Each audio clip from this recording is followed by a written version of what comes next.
করব যে শেখ হাসিনার মতো এত সাহসী লিডার আমি খুব কম দেখেছি। ওনার ভয়ডর একটু কম, কাজে উনি যদি বলেন যে আমি চলে আসব, উনি কিন্তু আসতে পারেন, সেই গার্ডস, সেই সাহস ওনার আসলেই আছে।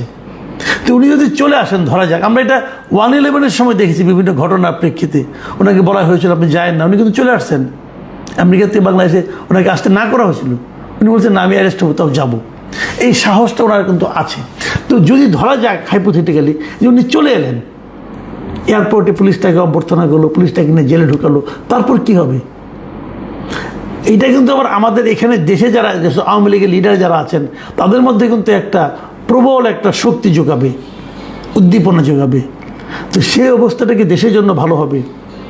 আবার ধরেন ওনাকে গিয়ে উনি এসেই পড়লেন, আসার পর সরকারের পক্ষে কি সম্ভব হবে ওনার বিরুদ্ধে যে বিচারের রায় সেটা কার্যকর করা? এটাও কিন্তু একটা বড় প্রশ্ন। যদি সেটা করতে যায়, এই দেশে আওয়ামী লীগের যে বিপুল সংখ্যক কর্মী সমর্থক আছে তাদের কি প্রতিক্রিয়া হবে? সেই প্রতিক্রিয়া কি সরকারের পক্ষে ধারণ করা সম্ভব হবে?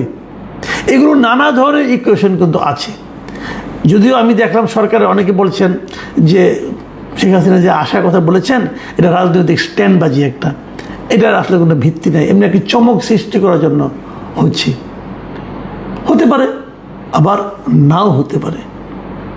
যারা শেখ হাসিনাকে আসলেই চেনেন তাদের মধ্যে অনেকের কাছে মনে হবে এটা হতেও পারে, মানে কোনো ধরনের চমক সৃষ্টি নয়, উনি যা বলেছেন মিন করে বলেছেন।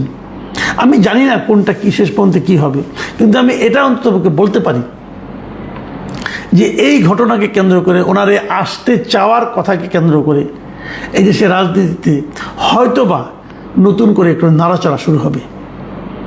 প্রিয় দর্শক, শেখ হাসিনার এই ইন্টারভিউ নিয়ে আমরা পরবর্তী সময় যদি সময় পাই আরও কতগুলি পয়েন্ট নিয়ে আমরা কথা বলবো। আপাতত এ পর্যন্তই। আল্লাহ হাফিজ।